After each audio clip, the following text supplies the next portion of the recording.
오늘 읽은 말씀을 가지고 당신은 누구입니까? 라는 그런 제목으로 함께 말씀을 나누고자 합니다. 요즘 올림픽으로 전 세계가 사실은 좀 코로나 가운데서도 좀 힘을 내죠. 코로나 팬데믹 가운데서 굉장히 힘들게 사실 제32회 도쿄 올림픽이 열리게 되었습니다. 네, 들려오는 이 소식들마다 어떻게 보면 승전의 소식도 있고요, 패전의 소식도 있습니다. 그리고 또 금메달, 또 은메달, 동메달 이런 메달의 소식도 들리면서 참 희비가 이렇게 교차되는 것을 우리가 봅니다. 하지만 그런 가운데서도 코로나로 인해서 많이 힘든 순간에 그나마 국민들에게 굉장히 힘을 주는 것 같습니다. 우리 선수들이 이 자신만을 위하는 것이 아니라 국가의 대표라는 것을 그렇게 기억하며 더욱 잘 해주시기를 우리가 기원할 뿐입니다. 이런 가운데 얼마 전에 사실 이게 모 방송국에서 방송국 사장이 사실 이 사과한 그런 사건이 있었습니다. 올림픽을 중계하면서 부적절한 이런 사진과 소개 글로 인한 사과였는데요. 물론 이 올림픽 중계를 하면서 참 바쁜 상황 속에서 일손도 많이 없다고 뭐 이렇게 얘기를 하더라고요. 개편되면서 그렇게 일을 처리하다 보니 생기는 뭐 실수이기도 하지만, 그러나 안타까운 것은 사실 그 결과물들을 전 세계 사람들이 함께 보는 그런 방송인데요. 자신들이 그런 방송의 중요한 역할을 감당하고 있다는 것을 이렇게 있었던 것 같습니다. 그래서 이렇게 말씀을 드리는 것은 어떤 방송 사고를 예를 들었지만, 사실 우리가 우리의 정체성과 우리의 자세를 한번 생각하고자 그렇게 말씀을 드린 것입니다. 사랑하는 성도 여러분, 오늘 제목이 당신은 누구입니까? 입니다. 이 말을 다른 사람에게 묻는 것이 아니라 자신에게 이렇게 물으면, 바꿔서 물으면 어떻게 되나요? 나는 누구입니까? 라는 것입니다. 우리가 잘 아는 이 소크라테스라는 헬라의 유명한 철학자가 있죠. 그 사람이 한 말이 뭡니까? 너 자신을 알라. 사실 이 말은 그리스 델포이 이 아폴론 신전의 현관 기둥에 이렇게 새겨진 굉장히 유명한 말입니다. 원래 이 뜻은 신 앞에서 너의 연약함을 알라, 뭐 이런 말이죠. 아마 또 이 소크라테스가 사용한 그 내용에 대해서 여러분 들어보신 분들은 아시겠지만 무엇입니까? 너의 무지함을 알라라는 바로 그런 뜻입니다. 그래서 내가 세상을 다 아는 것처럼 그렇게 생각하며 말하며 행동하지만 사실은 아무것도 모르는 그런 존재다. 너는 아무것도 모르는 그런 존재다. 그러니 이 세상과 이 세상의 지식 앞에서 겸손하며 그렇게 철학을 하며 학문을 하여라 라고 그렇게 말하는 것입니다. 그런데 왜 이렇게 우리는 자신을 알아야 될까요? 그것은 오늘 본문에 있는 이 베드로전서를 받는 바로 그 사람들이 누구냐면 나그네와 같이 흩어진 그런 성도들이라는 것이죠. 그래서 그 사람들이 처한 상황 때문입니다. 이들이 여러 가지 이유로 이렇게 흩어졌는데요. 어떻게 보면 경제적 이유, 때로는 환경적인 이유, 그리고 또 때로는 종교적인 이유로 여러 가지 이유로 이렇게 흩어졌습니다. 그런데 이렇게 여러 가지 이유로 흩어진 이들이 현재 고난을 당하고 있다라는 것이죠. 물론 주후 64년에 이 네로 황제의 이런 박해, 사실 오늘 본문들은 이 박해 이전입니다.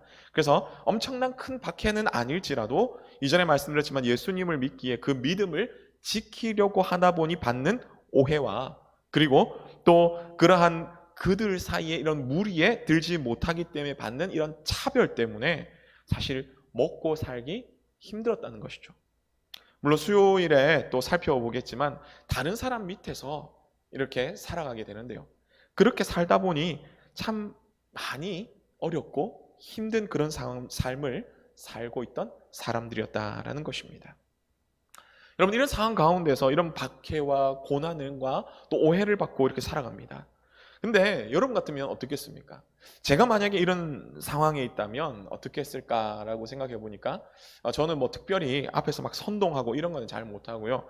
아마 누군가가 어떻게 합시다 이렇게 막 선동하면 아마 저는 뒤에서 아 그래 맞습니다 라면서 으쌰으쌰하면서 아마 그렇게 동참했는지도 모릅니다. 그런데 사실 왜 이렇게 뭔가 선동을 하면 같이 막 으쌰으쌰 할까요?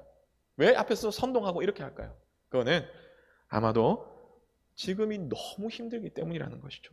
오늘 본문을 받는 이 사람들이 너무나 힘들기 때문에 상황을 바꾸고 싶은, 그런 벗어나고 싶은 그런 마음일 거라는 것입니다.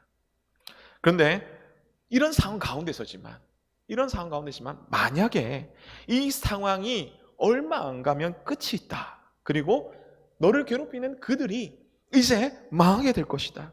그리고 나와 뜻을 함께 하는 이들이 이제 잘 될 것이다. 근데 그것을 누가 확신을 주느냐?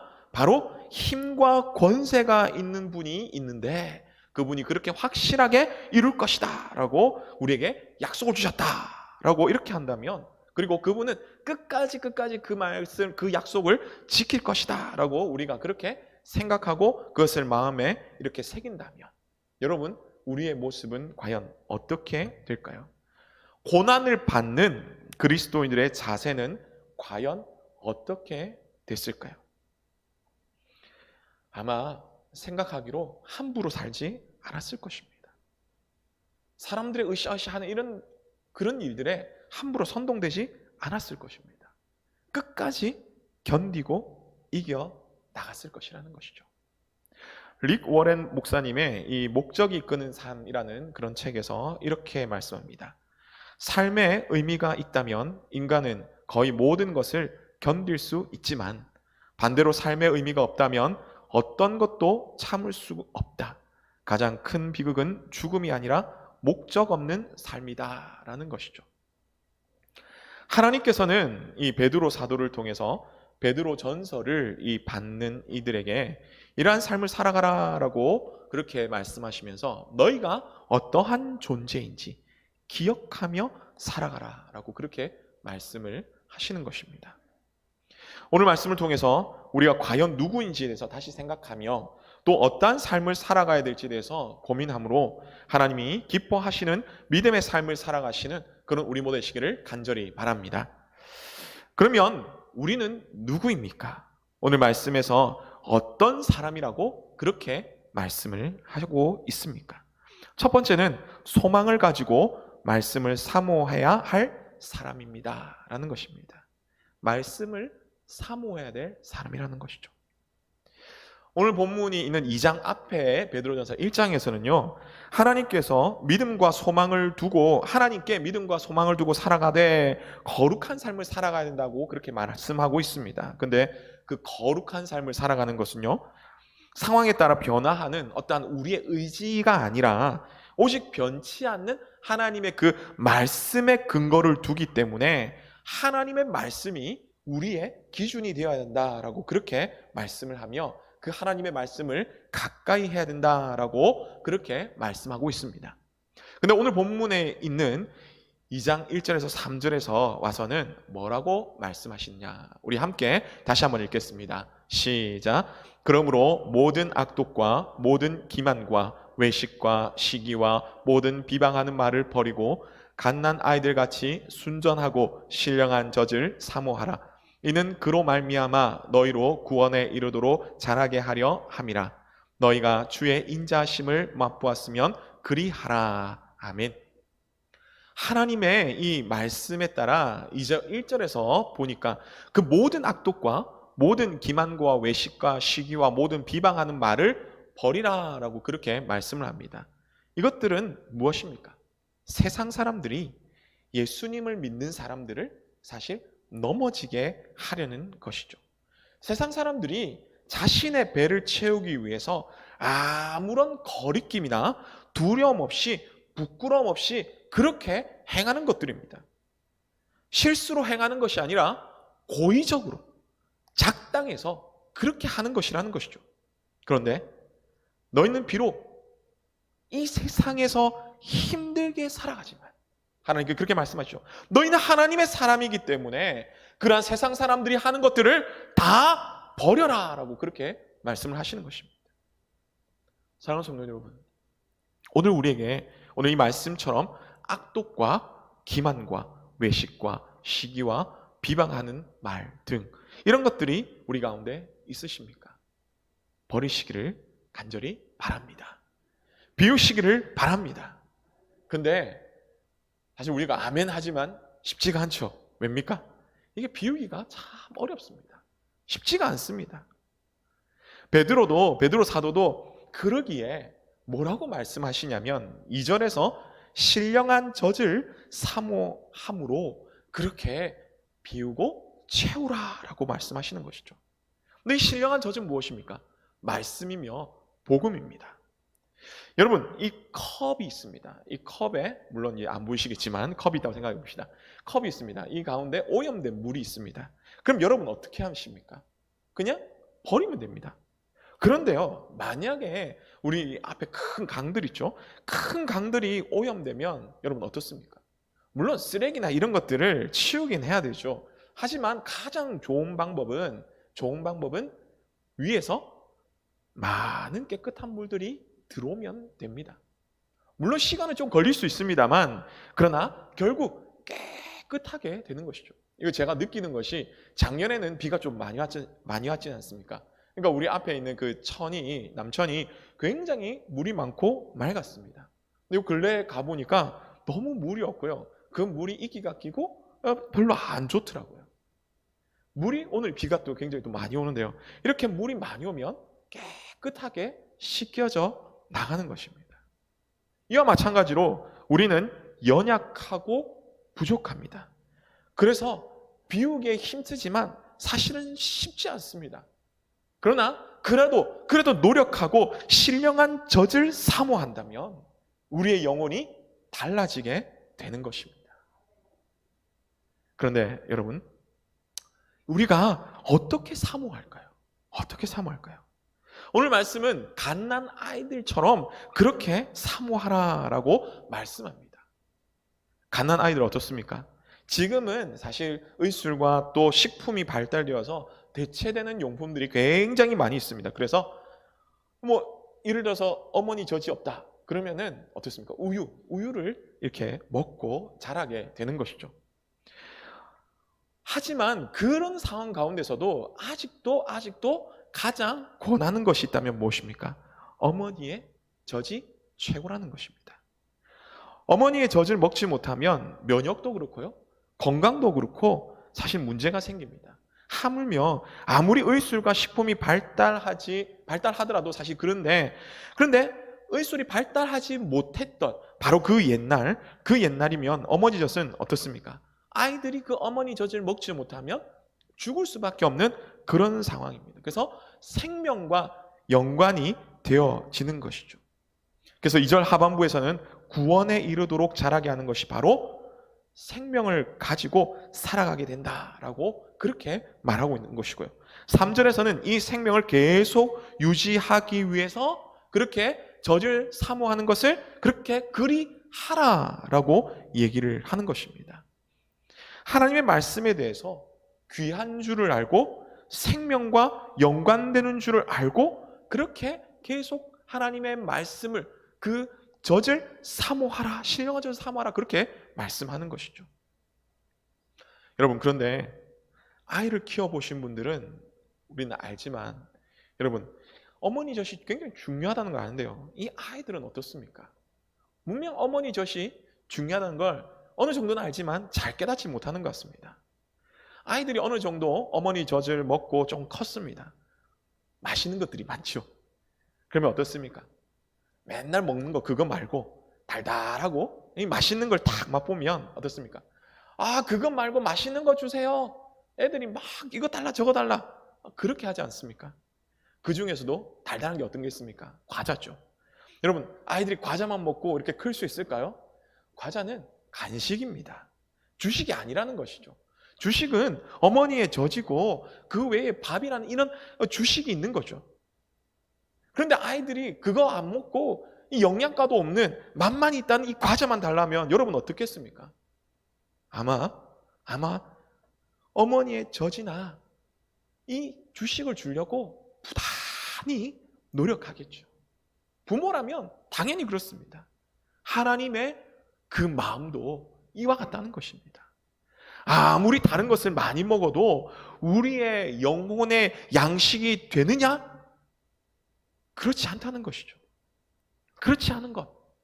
그렇지 않은 것은 우리는 아무리 달아도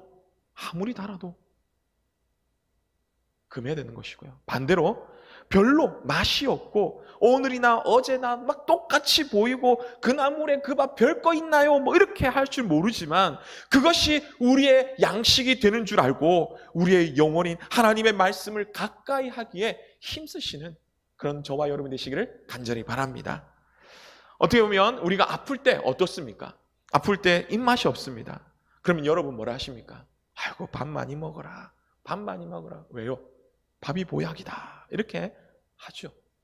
그것처럼 매일 말씀을 읽으시고 매일 큐티하시고 또한 하나님 말씀, 우리 이번에 또 이 개설이 됐지 않았습니까? 하나님 말씀을 정말 배우려고 노력하셔서 그 하나님의 말씀으로 우리의 영적인 아픈 곳, 이런 곳이 있다면 낫게 되시고요. 우리 연약한 부분이 있다면 건강하게 되시고, 그래서 우리 어떠한 고난 가운데서도 흔들리지 않고 하나님만 바라보시고 힘을 내시는 우리 모두 되시기를 간절히 바랍니다. 다음으로 그러면 우리는 누구입니까? 라는 질문에 오늘 말씀에서 어떤 사람이라고 말씀하고 있냐면 두 번째는 하나님께 택함을 받은 함께 세워가는 그런 사람이라는 것입니다. 함께 세워가는 사람입니다. 4절에서 8절인데요. 좀 길지만 우리 같이 한번 읽겠습니다. 시작. 사람에게는 버린 바가 되었으나 하나님께는 택하심을 입은 보배로운 산돌이신 예수께 나아가 너희도 산돌같이 신령한 집으로 세워지고 예수 그리스도로 말미암아 하나님이 기쁘게 받으실 신령한 제사를 드릴 거룩한 제사장이 될지니라. 성경에 기록되었으되 보라 내가 택한 보배로운 모퉁이 돌을 시온에 두노니 그를 믿는 자는 부끄러움을 당하지 아니하리라 하였으니 그러므로 믿는 너희에게는 보배이나 믿지 아니하는 자에게는 건축자들이 버린 그 돌이 모퉁이의 머릿돌이 되고 또한 부딪히는 돌과 걸려 넘어지게 하는 바위가 되었다 하였느니라. 그들이 말씀을 순종하지 아니함으로 넘어지나니 이는 그들을 이렇게 정하신 것이라. 아멘. 우리가 좀 전에서 막 읽었던 이 4절에서 8절까지 말씀 가운데 하나님은 베드로를 통해서 산돌에 대해서 말씀하고 있습니다. 산돌, 죽은 돌이 아니라 살아있는 돌이다 이 말이죠.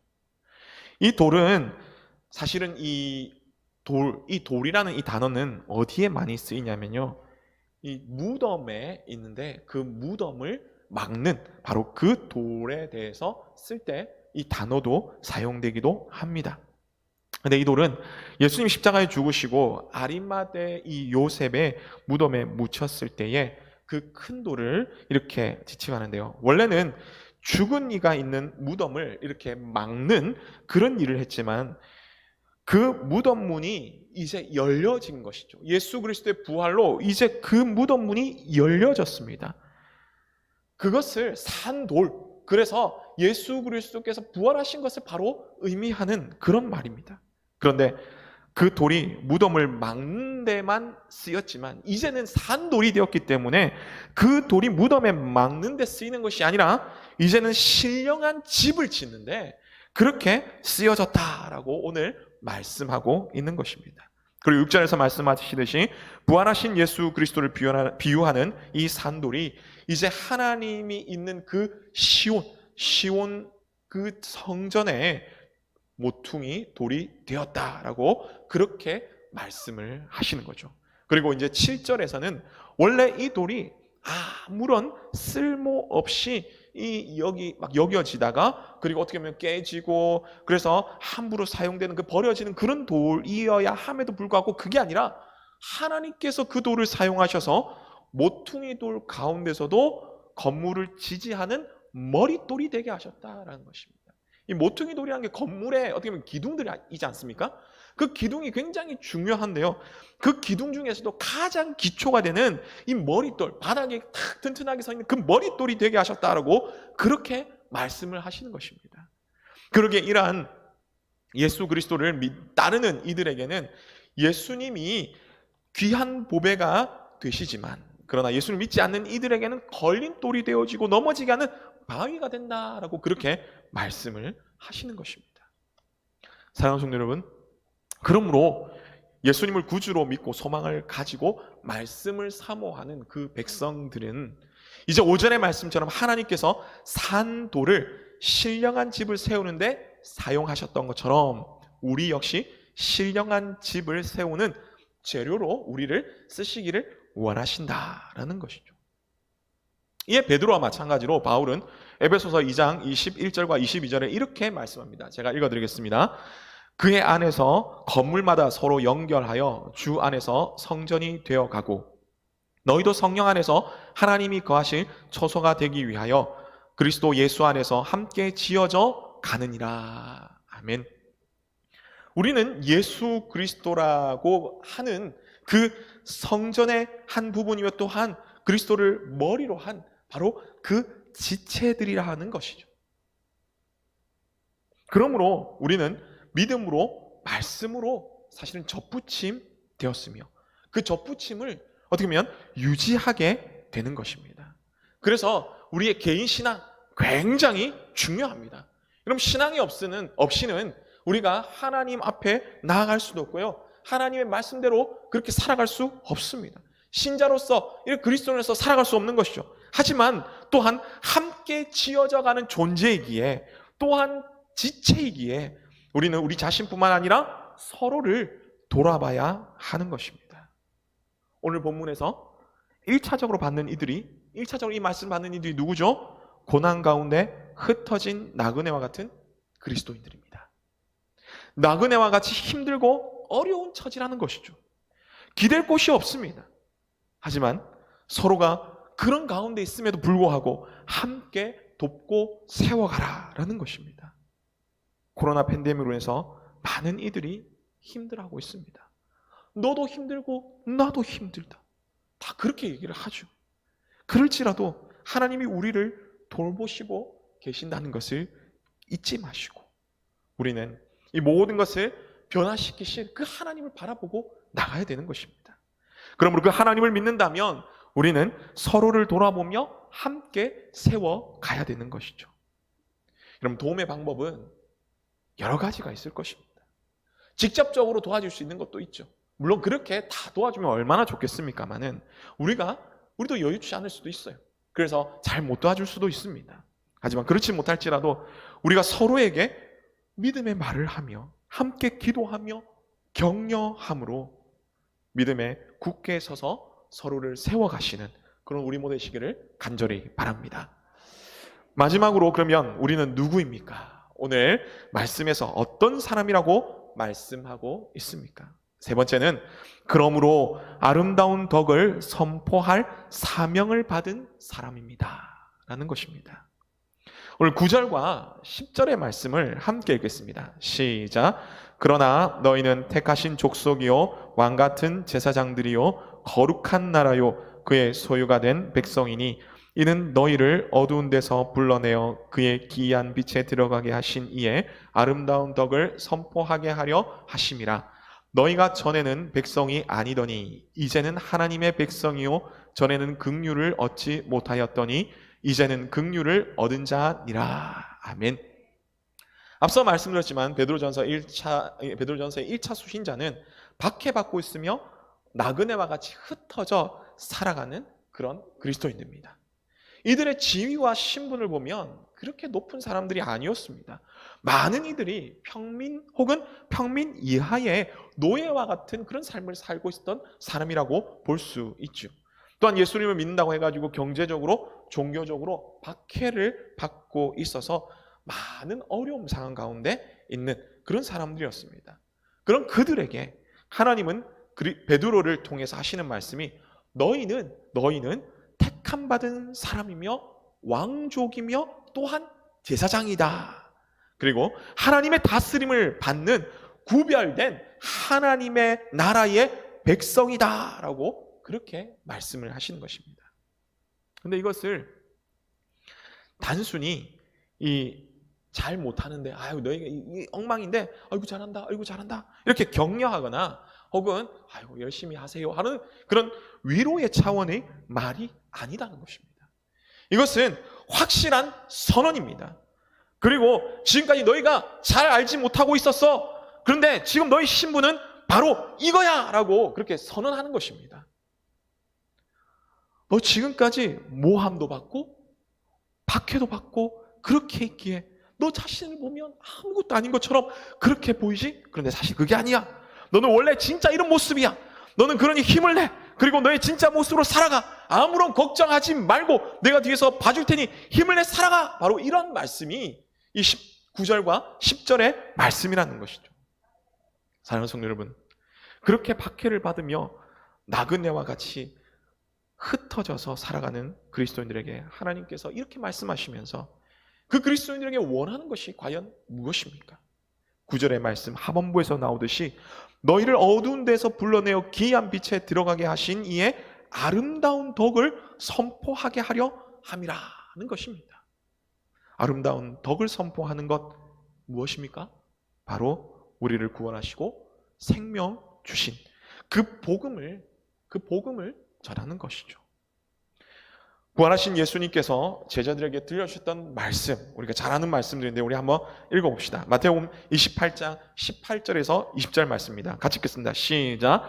예수께서 나와 말씀하여 이르시되 하늘과 땅의 모든 권세를 내게 주셨으니 그러므로 너희는 가서 모든 민족을 제자로 삼아 아버지와 아들과 성령의 이름으로 세례를 베풀고 내가 너희에게 분부한 모든 것을 가르쳐 지키게 하라. 볼지어다 내가 세상 끝날까지 너희와 항상 함께 있으리라 하시니라. 아멘. 또한 예수님께서 승천하시면서 하셨던 그 말씀, 사도행전 1장 8절의 말씀이죠. 같이 한번 읽겠습니다. 시작.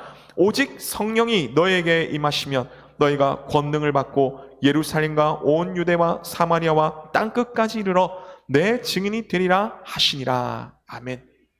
노년에 이 예수님을 만나고 난 바울이 후계자 디모데에게 당부하며 했던 그 말씀 또 있습니다. 디모데후서 4장 2절의 말씀인데요. 이 또 같이 한번 읽겠습니다. 시작. 너는 말씀을 전파하라. 때를 얻든지 못 얻든지 항상 힘쓰라.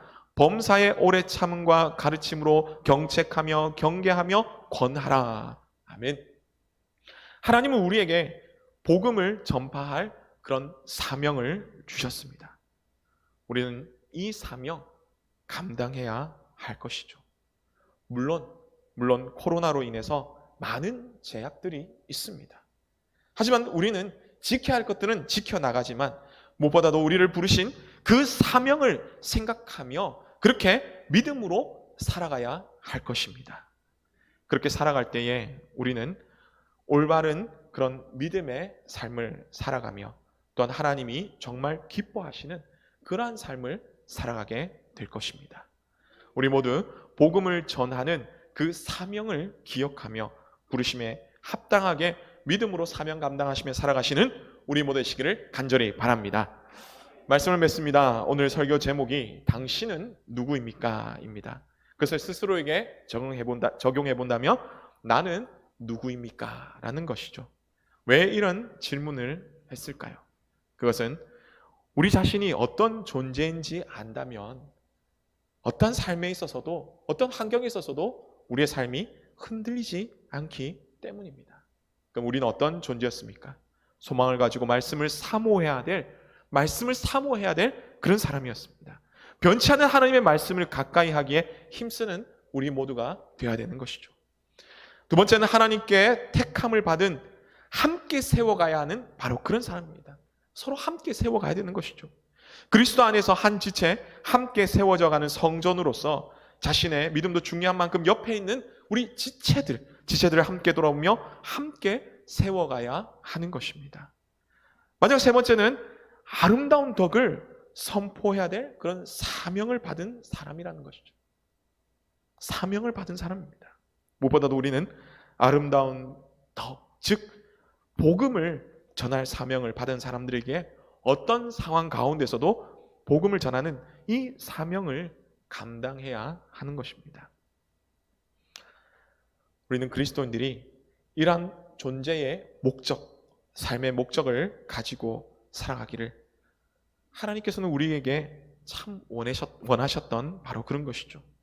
비록 고난이 있고 핍박이 있지만 이 존재의 목적, 삶의 목적을 기억하며 흔들리지 않기를 하나님께서는 우리 가운데 원하셨습니다. 이것이 1세기 당시 그리스도인뿐만 아니라 오늘 우리 역시에게도 마찬가지입니다.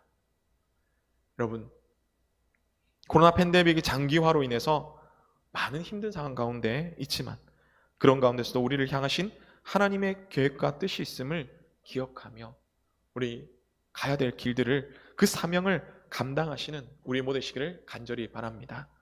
오늘 중고등부 수련회가 계속적으로 이어지는데요, 우리 다음 세대들도, 우리 자녀들도 이러한 사명, 이러한 자신이 누구인지를 어려서부터 깨닫고 하나님의 말씀대로 살아갈 수 있는 그런 자녀들 되도록 많이 기도해 주시기를 바랍니다.